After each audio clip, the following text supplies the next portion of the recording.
Students, मैं उम्मीद करता हूँ कि आप सबकी एग्ज़ाम बहुत अच्छी गई होगी। मैथ्स एग्ज़ाम का सेट फर्स्ट हमारे पास है।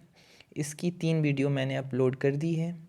ये चौथी वीडियो है जिसमें हम मुख्य रूप से असर्शन और रीजन के क्वेश्चन की बात करेंगे और ऑब्जेक्टिव का सेक्शन ख़त्म होगा तब हम बात करेंगे आगे सब्जेक्टिव क्वेश्चंस की।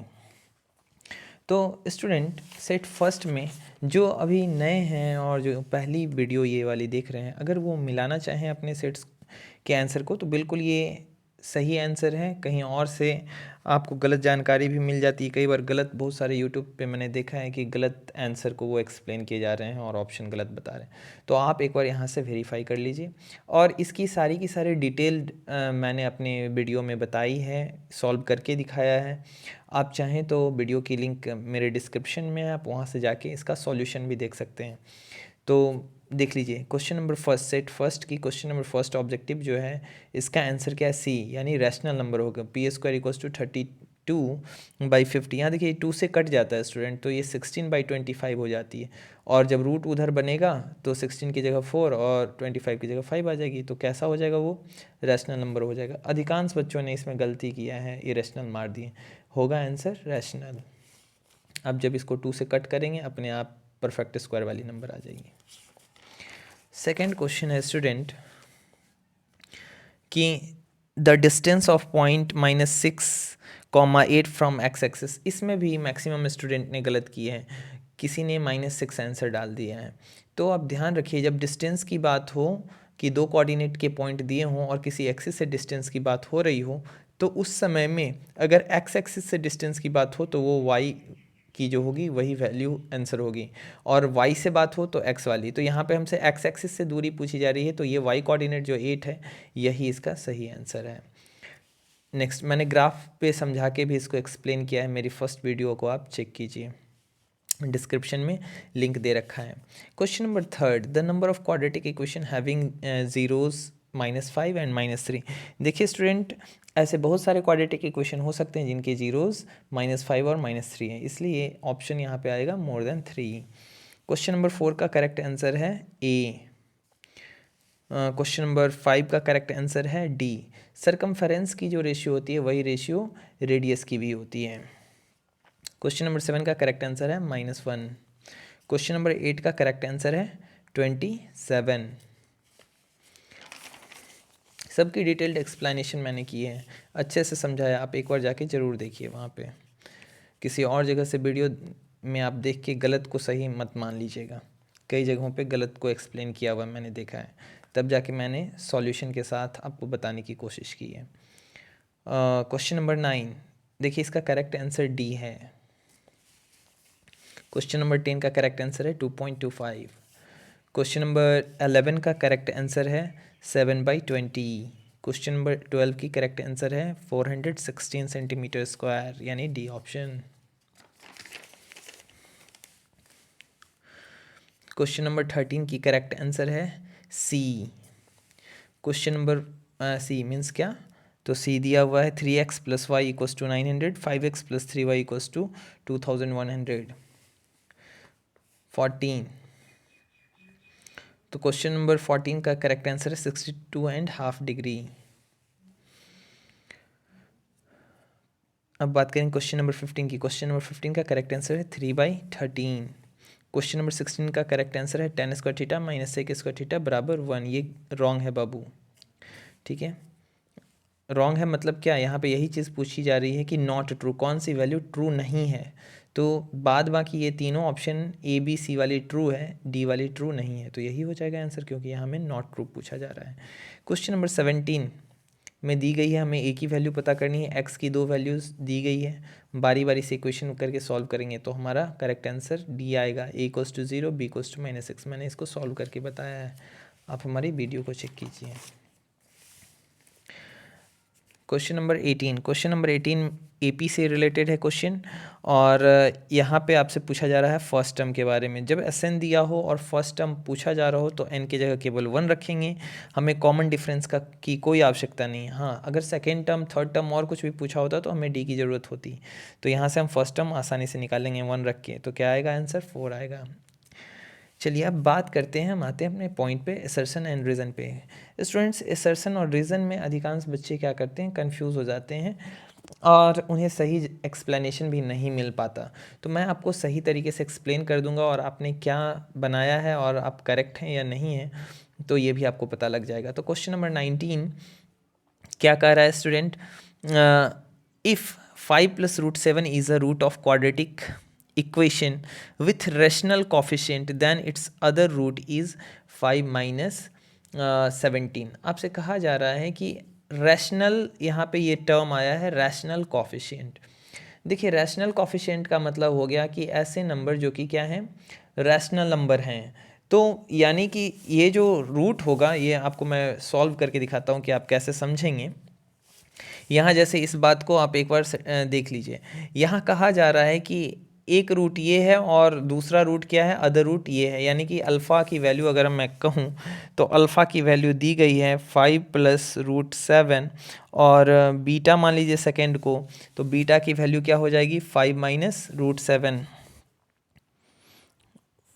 5 - √7।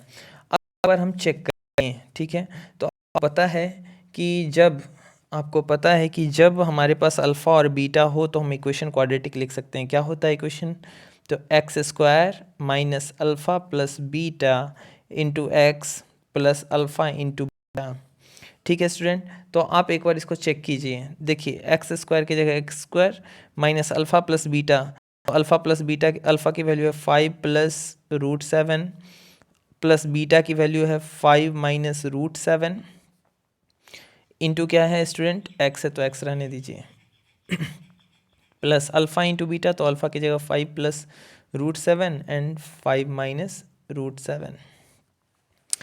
अब देखिए ये क्या हो जाएगा, इसको अगर आप सॉल्व करेंगे तो क्या आ जाएगी हमारे पास वैल्यू, तो हमारे पास आ जाएगी x², यहाँ आप जानते हैं -√7 से +√7, यानी कि +√7 और -√7 कैंसिल आउट, 5 क्या आ जाएगी 10, -10x बच जाएगा, प्लस आपको पता है a + b into a - b क्या होता है, a² - b²। तो इसको अगर आप सॉल्व करेंगे तो ये आ जाएगी 5 - b², b की जगह है √7, इसकी स्क्वायर। इसको आप और सॉल्व करेंगे, x² - 10x प्लस 5 की स्क्वायर आ जाएगी 25, √7 की स्क्वायर आ जाएगी 7। यहाँ से इसको और सॉल्व करेंगे तो x² माइनस आ जाएगा 10x और यहाँ पे 25 में से 7 चले जाएगा स्टूडेंट, तो कितना बच जाएगा 18। अब आप यहाँ साफ साफ देख पा रहे हैं कि यहाँ पे जो कॉफिशिएंट है, देखिए ये x की कॉफिशिएंट या x² की कॉफिशिएंट, यहाँ क्या है x² के आगे कुछ नहीं है तो 1 है, x के आगे क्या है -10, ये क्या है, तो ये रैशनल नंबर्स हैं। यानी कि यहाँ रूट वाले टर्म नहीं आए ना, जैसे यहाँ पे अगर रूट वाले टर्म भी कई बार आपने क्वेश्चन बनाया होगा जहाँ पे ऐसा कंडीशन आया होगा कि x² - √2x + 3, तो ये इरेशनल कॉफिशिएंट हो गए।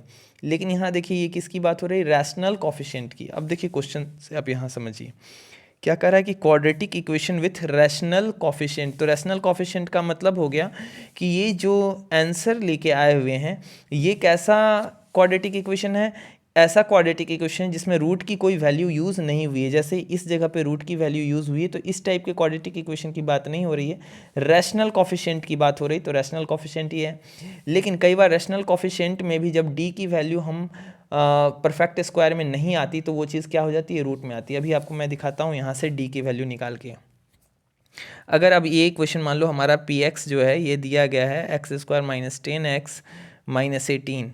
अगर मुझे d की वैल्यू निकालनी है तो d बराबर क्या होता है, b² - (4ac). आप d की वैल्यू निकालिए, b की जगह क्या है स्टूडेंट, -10 है, -10 का स्क्वायर करेंगे, माइनस यहाँ पे 4, a की जगह क्या है कुछ नहीं तो 1, c की जगह क्या है 18 है माइनस में। अब देखिए क्या आ जाएगा, -10 का स्क्वायर आ जाएगा 100, -4 और ये -18 प्लस, और 18 4 जा कितना आ जाएगा स्टूडेंट 72। अब इनको आप ऐड करेंगे तो क्या आ जाएगा 172। डी की वैल्यू कितनी आ गई स्टूडेंट, 172 आ गई। ठीक है,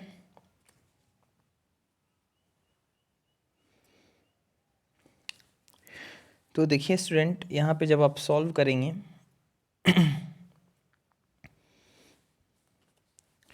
तो यहाँ पे जब आप सॉल्व करेंगे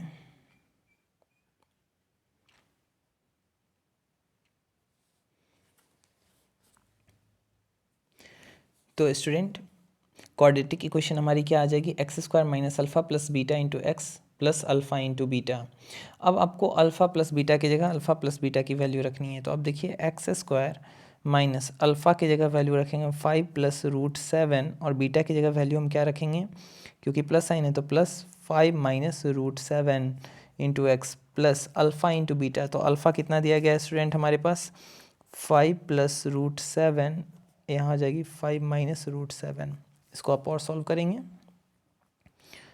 तो ये एक्स स्क्वायर माइनस, अब देखिए +√7 और -√7 आपस में कैंसिल आउट हो जाएंगे, ये बच जाएगा 10x प्लस ये a + b into a minus B. आपको पता है क्या होता है, a square minus of B square.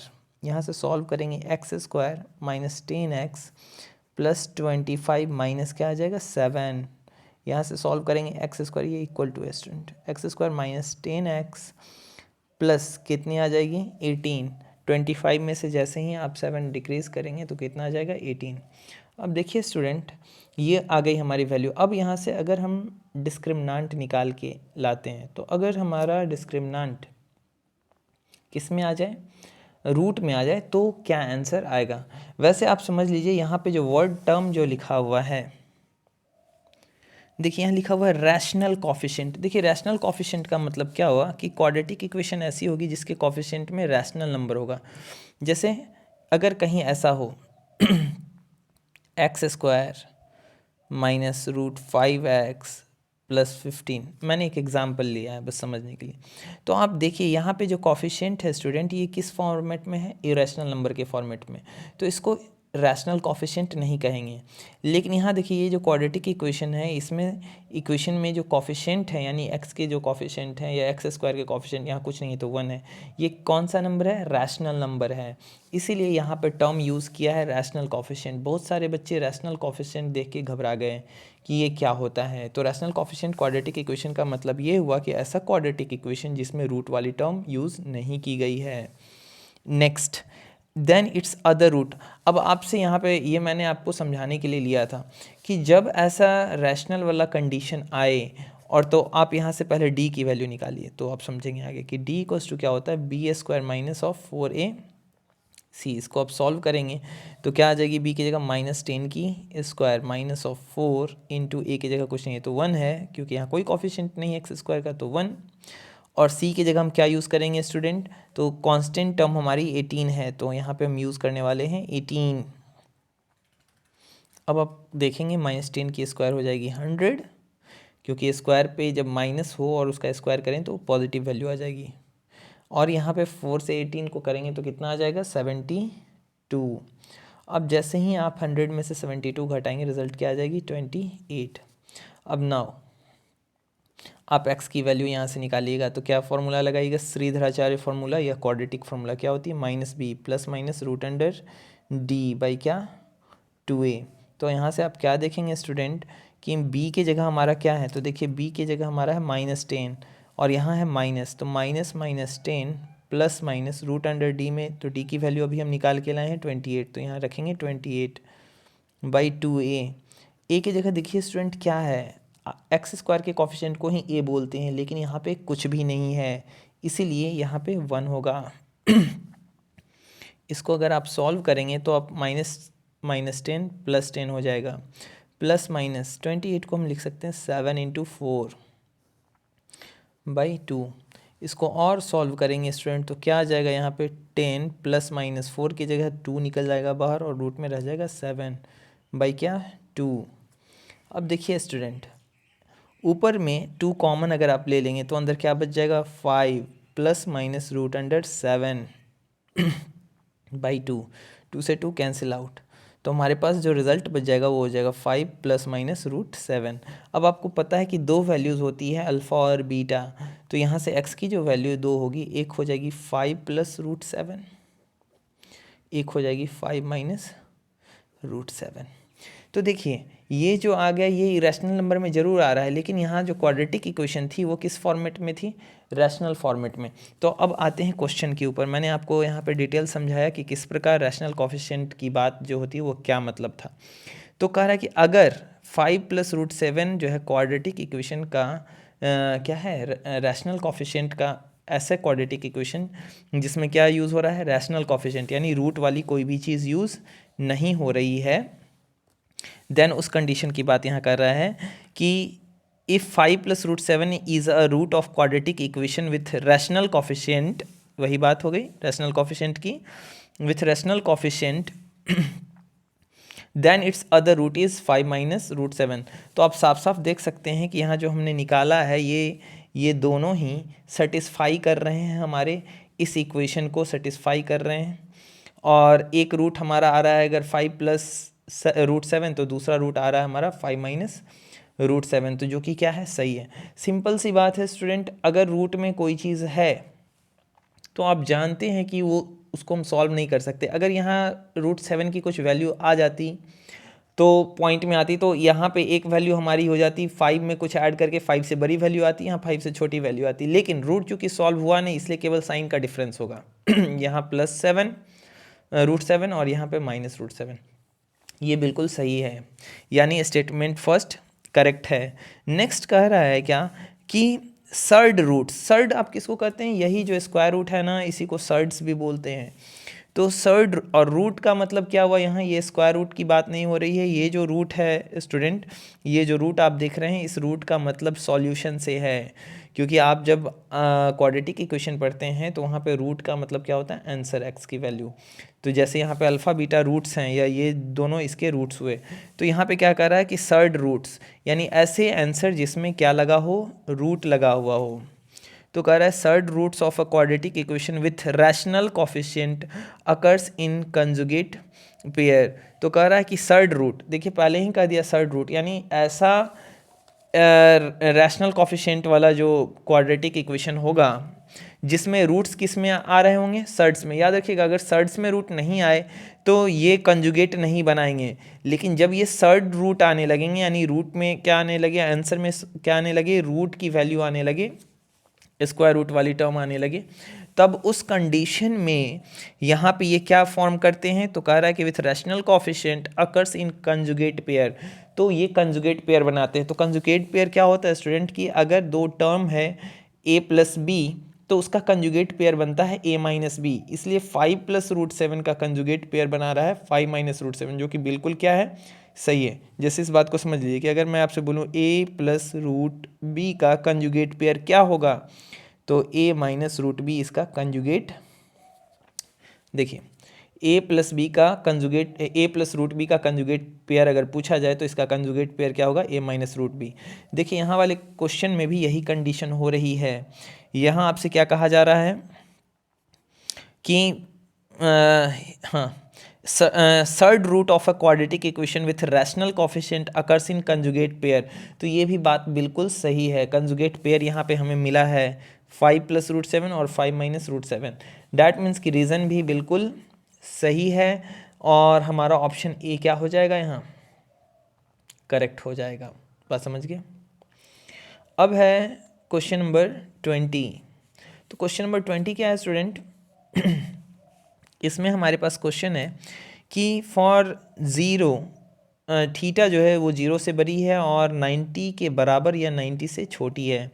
कह रहा है कि cosec theta minus cot theta and cosec theta plus cot theta are reciprocal of each other. ये दोनों एक दूसरे के क्या हैं, रेसिप्रोकल हैं। सबसे पहले हमें समझना होगा रेसिप्रोकल होता क्या है, तो हम इसे आसानी से समझ लेंगे। बहुत सारे बच्चों ने इसमें भी गलत किया है। तो सबसे पहले हमें रेसिप्रोकल टर्म को समझना होगा। जैसे यहाँ पे हमें रैशनल कोफिशिएंट को समझना था और कंजुगेट पेयर को, तो कंजुगेट पेयर और रैशनल कोफिशिएंट दोनों आप समझ गए। ठीक उसी तरीके से यहाँ पे हम बात करेंगे किसकी, तो रेसिप्रोकल की। रेसिप्रोकल का मतलब क्या होता है, जैसे अगर मान लीजिए मैंने कहा ए की रेसिप्रोकल फाइंड कीजिए, तो ए की जो रेसिप्रोकल होगी वो क्या हो जाएगी, 1/a। रेसिप्रोकल का मतलब होता है कि जो न्यूमरेटर में वो डिनोमिनेटर में चला जाए, जो डिनोमिनेटर में वो न्यूमरेटर में आ जाए। अगर कहीं a/b है और इसकी रेसिप्रोकल हमें फाइंड करने को कहा गया तो ये हो जाएगी b/a। I hope student that you will understand what is the meaning of reciprocal. ठीक है, अब यहाँ से हम बात करते हैं। कह रहा है कि cosec theta minus cot theta and cosec theta plus cot theta are reciprocal of each other, यानी कि cosec theta minus cot theta जो है इसका रेसिप्रोकल है, या फिर cosec theta plus cot theta का रेसिप्रोकल क्या है, cosec theta minus cot theta, यानी एक दूसरे के रेसिप्रोकल है। आखिर कैसे चेक करते हैं। जैसे देखिए पहला है हमारे पास condition cosec theta minus of cot theta, हमसे कहा जा रहा है कि ये इसका रेसिप्रोकल क्या है। तो पहले हम तो इसको अपने रेसिप्रोकल अगर मुझे कहा जाए इसका निकालने के लिए, तो इसकी रेसिप्रोकल हम निकालेंगे, क्या आ जाएगा 1/, जितने भी टर्म है, जैसे हमने ए को किया था तो ए कहाँ गया था नीचे। अगर मान लीजिए हमें कहा जाता ए प्लस बी का रेसिप्रोकल, तो ए प्लस बी की रेसिप्रोकल हो जाती 1/a+b, ठीक है। यहाँ पे भी cosec theta minus cot theta का जो रेसिप्रोकल हम करेंगे तो ये आ जाएगा 1/कॉसेक थीटा माइनस क्या, कॉट थीटा।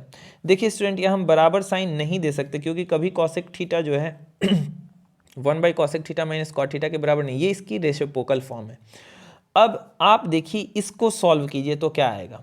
तो मुझे एक बात बताइए, आइडेंटिटी में आपने पढ़ा था 1 की वैल्यू, तो 1 की जगह क्या हम लिख सकते हैं, cosec square theta minus cot square theta लिख सकते हैं या नहीं लिख सकते हैं। आइडेंटिटीज आपने पढ़ी, cosec square theta minus cot square theta बराबर क्या आता है वैल्यू 1, तो 1 को हमने इससे रिप्लेस कर दिया by cosec theta minus cot theta जो है एज इट इज़ हमने उतार दिया, हमने ऊपर में आइडेंटिटी की यूज़ की। अब इसको आगे सॉल्व करेंगे तो मुझे बताइए A square minus B square का फॉर्मेट होता है, तो हम क्या लिख सकते हैं, cosec theta minus cot theta into cosec theta plus cot theta by में आप देखिए ये क्या हो जाएगा, cosec theta minus of cot theta. अब देखिए स्टूडेंट ये वाला टर्म और ये वाला टर्म कैंसिल आउट, तो हमारे पास क्या बच गया, कॉसेक थीटा प्लस क्या, कॉट थीटा। तो बिल्कुल सही बात हो गई, यानी cosec theta minus cot theta का रेसिप्रोकल कितने के बराबर आ गया, cosec theta plus cot theta के। जस्ट इसका रिवर्स भी करेंगे तो यही रिजल्ट आएगा। देखिए cosec theta plus cot theta जो है इसका अगर हम रेसिप्रोकल की बात करें तो इसको 1/, हमें लिखना पड़ेगा क्योंकि इसके नीचे कुछ नहीं है तो 1 है, और इस पूरे का अगर हमें लिखना है तो ये पूरा ही कहाँ चला जाएगा, डिनोमिनेटर में, और इसके नीचे कुछ नहीं तो 1 ऊपर आ जाएगा, तो ये क्या आ जाएगा, cosec theta plus cot theta. अब 1 के जगह पे हम क्या आइडेंटिटी का यूज़ कर सकते हैं, तो क्या आइडेंटिटी है, cosec square theta minus of cot square theta by क्या आ जाएगा स्टूडेंट, कॉसेक थीटा प्लस क्या, कॉट थीटा। जो ये था यही उतार दिए, बस 1 की जगह हमने क्या यूज़ किया, आइडेंटिटी की यूज़ की। अब फिर से आपको पता है A square minus B square क्या होता है, cosec theta minus of cot theta into cosec theta plus of क्या, कॉट थीटा बाई कितना आ जाएगा स्टूडेंट, कॉसेक थीटा प्लस क्या, कॉट थीटा। अब देखिए cosec theta plus cot theta से ये वैल्यू कट जाएगी और क्या रिजल्ट आ जाएगा हमारे पास, cosec theta minus of cot theta. तो बिल्कुल हमने देखा कि cosec theta plus cot theta का रेसिप्रोकल क्या आ गया, सॉल्व करके हमारे पास cosec theta minus cot theta, और cosec theta minus cot theta की रेसिप्रोकल हमारे पास कितनी आ गई student, cosec theta plus cot theta, यानी कि cosec theta minus of cot theta का जो रेसिप्रोकल है वो है cosec theta plus of cot theta, या फिर इसका रेसिप्रोकल ये है, यानी ये दोनों एक दूसरे के क्या हैं रेसिप्रोकल हैं। तो पहला स्टेटमेंट आप देखिए तो क्या है, कह रहा है क्या कि फॉर थीटा ग्रेटर देन 0 और less than equal to 90 cosec theta minus cot theta and cosec theta plus cot theta are reciprocal of each other. बिल्कुल सही है। अब हम स्टेटमेंट 2 की ओर जाएंगे। क्यों बिल्कुल सही है, तो यहाँ में दे रहा है कि cosec square theta minus cot square theta बराबर 1। बिल्कुल सही बात। ये देखिए ये तभी संभव हो पाया स्टूडेंट, या इसको आप ऐसा भी समझ लीजिए कि रीज़न जो हमें दिया हुआ है रीज़न को समझना जरूरी है कि स्टेटमेंट जो रीज़न वाला है वो क्या है कि cosec square theta minus of cot square theta equals to 1, यही है रीज़न। और सही बात है। इसको देखिए आप तोड़ के क्या लिखते हैं, cosec theta plus cot theta into cosec theta minus of cot theta बराबर 1। तो यहाँ से अगर हम बात करें cosec theta plus cot theta की, तो ये किसके बराबर आ जाता है, 1/कॉसेक theta minus of cot theta, देखिए ये गुणा में है तो ये डिवाइड में आ जाएगा इस साइड। या फिर यहाँ से अगर हम बात करें कि cosec theta minus of cot theta, तो यहाँ से ये वाली वैल्यू रह जाएगी और ये वाली डिवाइड में चली जाएगी, तो यहाँ क्या आ जाएगा 1/1